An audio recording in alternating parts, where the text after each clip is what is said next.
Bismillahirrahmanirrahim. Assalamualaikum warahmatullahi wabarakatuh. Bismillah, alhamdulillah, wassalatu wassalamu ala habibillah Sayyidina Muhammad ibn Abdillah wa ala alihi wa sahbihi wa mawala. Allahumma rabbi syrah lana sudurana wa yassir lana umurana wahlul 'uqdatam min alsinatina yafqahu aqwalana.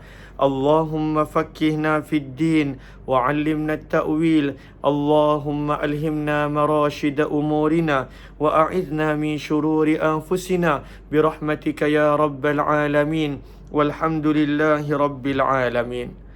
Apa khabar sahabat-sahabat semua? Selamat pagi, salam subuh, sabahun nur, sabahul khair. Moga-moga kita telah mulakan hari kita dengan perkara yang baik, lalu Allah limpahkan kehidupan kita dengan perkara yang baik, dan Allah jadikan pengakhiran hidup kita nanti dalam keadaan yang baik, husnul khatimah. Amin ya rabbal alamin. Lalu pada perkongsian subuh pada Ramadan ini, kita nak mengambil manfaat daripada pembacaan buku 40 hadis yang menceritakan tentang kelebihan ilmu dan juga kelebihan ulama. Kenapa kita pilih tajuk buku ini, hadis-hadis yang berkenaan tentang ilmu dan ulama? Yang pertama, tujuannya adalah supaya kita lebih bersemangat dalam menuntut ilmu, lebih bersungguh-sungguh dalam menuntut ilmu, dan pada waktu itu menghargai peluang, ruang yang diberikan oleh Allah untuk kita menuntut ilmu. Yang kedua, tujuan kita baca buku ini adalah pada waktu itu untuk kita menghormati, memuliakan para alim ulama, para ahlullah dan orang-orang yang berilmu yang dekat dengan Allah Subhanahu wa taala. Alhamdulillah, kita telah baca 5 hadis setakat ini dan kita telah tiba pada hadis yang ke-6. Sebelum itu, apa kata sama-sama kita perbetulkan dahulu niat. Moga-moga pertemuan kita adalah kerana Allah Subhanahu wa ta'ala. Nawaitu ta'alluma wa ta'lim wa tadhakkura wa tadhkir wa naf'a wal intifa' wal ifadata wal istifada wal hatha 'ala at-tamassuki bi kitabillah wa sunnati Rasulillah sallallahu alaihi wasallam wad du'a'i ila al-huda wad dalalati 'ala al-khair ibtigha'a wajhillah wa mardatihi wa qurbih wa thawabih. Amin amin ya rabbal alamin. Maka dalam kitab 40 hadis kelebihan ilmu dan ulama, yang mana dihuraikan di sini oleh Syekh Ahmad Fahmi bin Zamzam rahimahullah, maka kita tiba pada hadis yang ke-6, hadis daripada Abu Darda radhiyallahu taala anhu, yang mana hadis ini diletakkan tajuk menuntut ilmu bererti menuju jalan ke syurga. Masya-Allah. Menuntut ilmu sebenarnya dia telah mula menempuh jalan ke syurga. Moga Allah menjadikan saya dan kita orang yang sentiasa menuntut ilmu. Walaupun kita dah belajar, tapi sentiasa berterusan belajar supaya kita sentiasa berada dalam perjalanan, menempuh perjalanan menuju ke syurga. Daripada Abu Darda radhiyallahu taala anhu, kita akan baca terjemahan sebab riwayat ini panjang. Maka aku telah mendengar baginda Nabi sallallahu alaihi wasallam bersabda, "Man salaka tariqan yatlubu bihi ilma, salakallahu bihi tariqan min turuqil jannah." Barang siapa yang menjalani, melalui suatu jalan ilmu, dia mulakan langkah untuk menuntut ilmu, bererti dia telah menjalani satu jalan daripada jalan-jalan syurga. Nampak dia susah payah menuntut ilmu, hakikatnya dia sedang menempuh jalan menuju ke syurga. Moga-moga Allah Subhanahu wa ta'ala jadikan kita sentiasa daripada kalangan orang yang menuntut ilmu. Seterusnya sabda Nabi sallallahu alaihi wasallam, sesungguhnya para malaikat menghamparkan sayapnya kerana redha, kerana gembira bagi orang yang menuntut ilmu. Malaikat itu adalah makhluk yang mulia, tapi malaikat memuliakan orang yang menuntut ilmu dengan menghamparkan sayap bagi penuntut-penuntut ilmu. Dan sesungguhnya orang yang ada di seluruh lapisan langit dan bumi memintakan ampun bagi orang-orang yang berilmu sehingga ikan yang ada di laut. Dan sesungguhnya kelebihan orang yang berilmu, orang yang berilmu di atas ahli ibadah seperti kelebihan bulan purnama di atas sekalian bintang-bintang. Dan sesungguhnya para ulama itu adalah pewaris baginda Nabi sallallahu alaihi wasallam, dan para nabi mereka tidak mewariskan sebarang dinar wang emas dan dirham mahupun wang perak, tetapi yang diwariskan oleh para nabi, yang ditinggalkan oleh para nabi adalah ilmu. Maka barang siapa yang mengambil ilmu, bererti dia telah mengambil habuan yang paling sempurna. Masya Allah. Lalu Nabi SAW adalah seorang yang dekat pada hati setiap daripada kita. Kita masing-masing nakkan sesuatu yang ditinggalkan oleh Nabi SAW. Namun Nabi tidak meninggalkan sebarang harta pusaka, tidak emas dan juga tidak perak. Lalu apa yang Nabi tinggalkan? Yang Nabi tinggalkan adalah ilmu. Sebab itu dalam riwayat itu disebut, barang siapa faman akhadhahu, barang siapa yang mengambil ilmu, akhadha bihadhin wafir, dia telah mendapat habuan yang besar, bahagian yang besar, ganjaran yang besar, sesuatu yang besar, sebab dia ambil sesuatu yang ditinggalkan oleh Nabi SAW. Lalu moga-moga dengan hadis ini menjadikan kita bertambah semangat untuk menuntut ilmu. Kadang-kala menuntut ilmu ada pada waktu itu ujian-ujian, ada pada waktu itu rasa berat dan juga kesulitan. Moga bila kita baca hadis-hadis seperti ini memberi motivasi kepada kita untuk terus menuntut ilmu hinggalah ke akhir hayat kita. Lalu hadis yang kita bacakan tadi, hadis yang ke-6, sebenarnya menunjukkan kepada kita kelebihan orang yang mencari ilmu, penuntut ilmu, para pelajar ilmu. Maka seolah-olah mereka pada waktu itu sedang menempuh jalan ke syurga, iaitu sama ada dengan menjalani sebuah jalan yang menyampaikan ke dalam syurga. Dalam bahasa yang lain, orang yang sedang belajar ilmu itu, dia telah mula memasuki permulaan jalan yang kalau terus-menerus dijalaninya, maka ia sudah pasti akan sampai ke dalam syurga. Lalu jangan berhenti belajar, sebab jalan itu adalah jalan menuju ke syurga, sabda baginda Nabi sallallahu alaihi wasallam. Dan yang mana kita tahu syurga itu bagaimana. Jadi orang yang berilmu itu ialah orang yang menjalani jalan yang boleh menyampaikan dia ke dalam syurga yang penuh dengan kenikmatan Tuhan. Kerana itu, mungkin sahaja orang yang sedang belajar ilmu ini kita nampak kehidupannya agak susah berbanding dengan kehidupan orang yang memilih untuk mengabaikan ilmu. Sama ada dia mengabaikan ilmu sekadar untuk dunia dia, ataupun untuk harta dia, ataupun untuk apa-apa. Kenapa? Kerana orang yang mana kita nampak itulah jalan para Nabi. Sebab itu di hujung itu terus Nabi SAW sebut, dan itulah jalan para Nabi. Para Nabi mereka tidak meninggalkan benda, mereka tidak meninggalkan harta, mereka meninggalkan ilmu. Seperti mana para Nabi menghadapi kesusahan dalam kehidupan dan ujian, begitulah juga orang yang ingin mendapat pusaka baginda, waris daripada baginda, maka pada waktu itu dia kena melalui kesusahan dan juga kesulitan.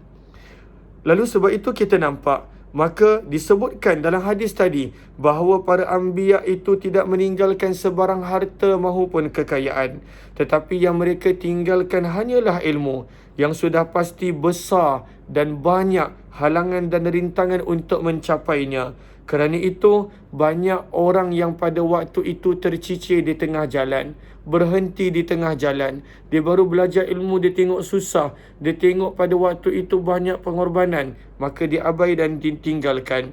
Justru banyak orang berhenti di tengah jalan kerana tidak sabar dalam menghadapi halangan. Pada waktu itu tidak mengambil motivasi daripada cara baginda Nabi SAW dan para anbiya. Mereka menghadapi akan halangan dan rintangan yang jauh lebih besar. Namun bagi orang yang benar-benar faham nilai ilmu, pada waktu itu memang untuk mendapatkan ilmu, maka pada waktu itu kesabaran mereka di dunia pasti akan diganjarkan dengan syurga. Seperti mana yang kita baca dalam hadis itu, orang yang terus-menerus menempuh jalan ilmu, sebenarnya dia sedang menempuh jalan menuju ke syurga.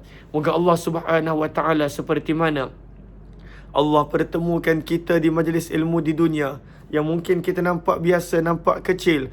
Moga Allah pertemukan kita kelak di syurganya. Amin ya rabbal alamin. Lalu jangan berhenti belajar, bersabar dalam belajar. Pasti ada sahaja ujian dalam keadaan untuk menuntut ilmu, kerana ianya adalah jalan menuju ke syurga. Hadis yang ketujuh. Lalu hadis yang ketujuh ini adalah hadis riwayat daripada khadam Nabi Anas radhiyallahu taala anhu, yang mana diletakkan tajuk di sini oleh penulis buku, menuntut ilmu itu suatu kewajipan, satu kefarduan. Ianya bukanlah pilihan, ianya adalah satu kewajipan. An Anas radhiyallahu taala anhu qala Rasulullah sallallahu alaihi wasallam utlubul ilma walau bis-sin fa inna talabal ilm fariidatun ala kulli muslim innal malaikata tada'u ajnihataha li talibil ilmi ridan bima yatlub akhrajahu Ibnu Abdul Bar. Daripada Anas radhiyallahu taala anhu berkata bahawa baginda Nabi sallallahu alaihi wasallam bersabda, tuntutlah ilmu walaupun hingga sampai ke negeri China. Kenapa negeri China? Sebab itu antara tempat yang jauh yang diketahui oleh bangsa Arab pada waktu itu. Tuntutlah ilmu walaupun sampai ke negeri China, kerana menuntut ilmu itu wajib atas setiap orang Islam, dan sesungguhnya para malaikat itu menghamparkan sayapnya bagi penuntut ilmu kerana redha dengan apa yang mereka pelajari dan mereka tuntut. Dalam sepotong riwayat yang lain, sabda Nabi SAW, talabul ilmi fariidatun ala kulli muslim wa wadi'ul ilmi inda ghairi ahli kamuqallidil khanaziril jawhara wal lu'lu'a wal zahab. Akhrajahu Ibnu Majah. Riwayat yang kedua ini ada dalam Sunan Ibnu Majah. Maka sabda Nabi SAW, menuntut ilmu itu adalah wajib. Sama, sebab itu diletakkan tajuk menuntut ilmu satu kewajipan. Cumanya setiap orang kelapangan dia berbeza, masa dia berbeza, dia punya peluang dia berbeza. Namun jika ada peluang, jika ada ruang, jika ada masa, maka luangkanlah untuk menuntut ilmu. Maka Nabi SAW bersabda, menuntut ilmu itu adalah wajib di atas setiap orang Islam. Dan orang yang meletakkan ilmu di sisi orang yang tidak menghargainya, orang yang tidak ahli baginya, sama seperti memberikan barang yang bernilai kepada binatang.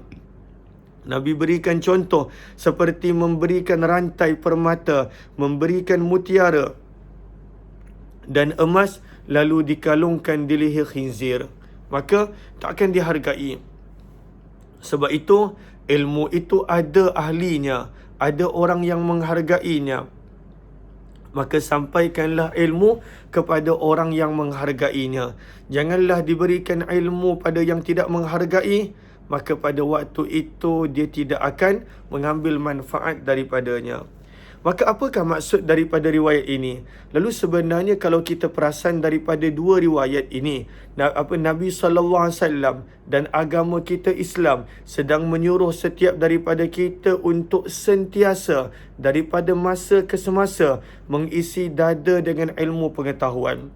Baik ilmu yang berbentuk fardu ain, fardu maksudnya wajib, ain ke atas setiap individu, ataupun ilmu yang berbentuk fardu kifayah. Fardu maksudnya kewajipan, kifayah yang jika ada seorang buat mencukupi. Contohnya jenazah dan juga pengurusan mayat jenazah dan lain-lain. Maka kita cuba belajar untuk semua ikut kemampuan kita. Dan di sini kita nampak, bahkan Nabi SAW bersabda dalam riwayat Ibnu Abdul Bar tadi, walaupun ada sebahagian pada waktu itu mempersoalkan jalur sanadnya, tapi pengajaran yang kita nak ambil, yang mana kalaulah perlu orang Islam disuruh berangkat keluar negara, belajar untuk tinggalkan kesenangan dan keselesaan di rumah sendiri, di negara sendiri, dan pada waktu itu mencari ilmu di tempat yang jauh sekalipun, seperti mana perumpamaan yang diberikan dalam riwayat ini adalah negeri China, maka itu adalah digalakkan. Bahkan pada waktu itu China adalah negara yang bukan Islam. Maka walaupun pada waktu itu pergi ke negara yang bukan Islam, tetapi ilmu itu ada di situ, pengetahuan itu ada di situ, maka pergi walaupun ianya jauh, pergilah menuntut ilmu. Dan di sini kita nampak ilmu itu mesti dipelajari di mana jua ia berada. Namun Islam juga mengingatkan kita bahawa ilmu itu perlulah dikongsikan, di-sharekan, diletakkan pada orang yang tahu untuk menghargainya, yang mana tahu nilai tingginya. Sebab itu Nabi SAW pesan, jangan diletakkan ilmu yang bernilai tinggi itu pada sisi orang yang menganggap dia rendah. Maka dengan perbuatan itu apa yang berlaku? Maka ilmu itu akan sia-siakan, seperti mana permata yang berharga, seperti mana emas yang bernilai pada waktu itu diletakkan di leher, dikalungkan pada leher khinzir yang pasti takkan menghargainya. Maka letakkanlah ilmu pada orang yang menghargainya. Jangan diberikan ilmu pada orang yang memang tak nak dan juga tidak menghargainya. Ini adalah riwayat yang ketujuh daripada buku Kelebihan Ilmu dan Ulama. Satu buku yang menarik, satu buku yang banyak pengajaran yang kita boleh ambil. Seterusnya pada hadis yang ke-8. Pada hadis yang ke-8 adalah hadis daripada Abu Hurairah Abdurrahman bin Sakhar radhiyallahu ta'ala anhu, yang mana tajuk yang diletakkan oleh penulis adalah orang yang berilmu itu pilihan Allah. Lalu bila kita dapat belajar ilmu, walaupun untuk tempoh seketika, sebenarnya itu adalah pilihan Allah. Kerana orang yang berilmu itu adalah orang yang dipilih oleh Allah Subhanahu wa taala. Maka seperti mana kita hargai nikmat-nikmat yang lain, hargailah nikmat ilmu yang Allah berikan kepada kita. An Abi Hurairah radhiyallahu ta'ala anhu qala Rasulullah sallallahu alaihi wasallam, man yuridillahu bihi khaira yufaqqihu fid din. Sabda baginda Nabi sallallahu alaihi wasallam. Apakah sabda baginda Nabi SAW? Barang siapa yang dikehendaki oleh Allah akan kebaikan padanya, Allah menginginkan kebaikan padanya, maka sudah tentu Allah menjadikannya seorang yang mengerti dengan hal-hal agama. Bila Allah inginkan kebaikan untuk seseorang, Allah pilih dia untuk diberikan pengetahuan daripada pengetahuan-pengetahuan agama. Maka daripada sini kita nampak orang yang Allah inginkan kebaikan, orang yang Allah pilih dia untuk sesuatu kebaikan, Allah berikan kepadanya pemahaman agama. Moga Allah pilih kita, dan bila Allah pilih kita, moga kita menghargainya, mensyukurinya. Kerana nikmat itu bila disyukuri, Allah pasti dan pasti akan menambahnya. Lalu sebab itu dalam keterangan tentang hadis ini, para ulama menulis, orang yang alim dalam ilmu agama ialah orang yang dipilih oleh Allah. Maka hidupnya akan dikelilingi dengan segala jenis kebaikan. Kenapa demikian? Kenapa hidupnya akan dipenuhi dengan kebaikan? Yang demikian itu kerana orang yang faham ilmu agama itu ialah orang yang faham dan mengerti akan kehendak Allah, akan perintah Allah, akan di manakah terletaknya keredaan Allah. Dan orang yang faham dan mengerti akan peraturan Allah, akan kehendak Allah, akan keredaan Allah, maka dia akan melaksanakan apa yang disuruh oleh Allah dan menjauhi, meninggalkan segala apa yang dilarang oleh Allah. Dan itulah maksud takwa yang sangat-sangat dituntut di dalam agama kita. Maka sebab itu, orang yang mana pada waktu itu dia ada ilmu, dia akan berada pada kebaikan. Lagi-lagi apabila dia mengamalkan ilmu dia. Muka surat yang ke-18 kita tiba pada hadis yang ke-9, masih lagi berkenaan tentang kelebihan ilmu dan ulama. Lalu tadi kita belajar tajuk orang yang berilmu itu adalah pilihan Allah. Apakah pula yang kita akan belajar pada riwayat yang ke-9 ini? Riwayat yang ke-9 adalah daripada Anas bin Malik radhiyallahu ta'ala anhu. Penulis nak mengambil dalil daripada 3 riwayat yang ada pada hadis yang ke-9 ini, bahawa orang yang belajar ilmu agama sama seperti orang yang sedang berjuang di jalan Allah, mujahid. Kenapa? Dosanya akan diampunkan dan rezekinya akan dijamin. Sebab itu orang yang belajar ilmu agama jangan risau, Allah jamin rezeki dia, asalkan betul niat ketika mana menuntut ilmu. Jangan pula belum apa-apa dia mula nak belajar ilmu dengan pada waktu itu kerana kehidupan dunia dia. Tidak. Dan Allah akan jamin rezeki orang yang pada waktu itu menuntut ilmu. dan dosanya akan diampunkan oleh Allah Subhanahu wa taala.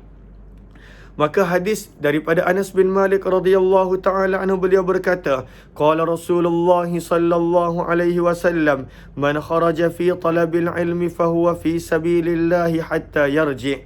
Sabda Nabi SAW, barang siapa yang keluar mencari ilmu, dia keluar mencari ilmu, dia mulakan langkah untuk mencari ilmu, maka sebenarnya dia sedang berjuang di jalan Allah sampailah dia kembali. Hatta yarji', kena tambah terjemahan di situ, hinggalah, sampailah dia kembali. Selama mana dia menuntut ilmu, dia berada di jalan Allah, sedang berjuang di jalan Allah. Riwayat daripada Sakhbarah radhiyallahu taala anhu, beliau berkata, qala Rasulullah sallallahu alaihi wasallam, man talabal ilma kana kaffaratan lima madha. Yang mana orang yang mana menuntut ilmu akan diampunkan dosa-dosanya. Ini dalil dia. Sabda Nabi sallallahu alaihi wasallam, barang siapa mencari ilmu, maka yang demikian itu akan menjadi sebab dihapuskan dosa-dosanya.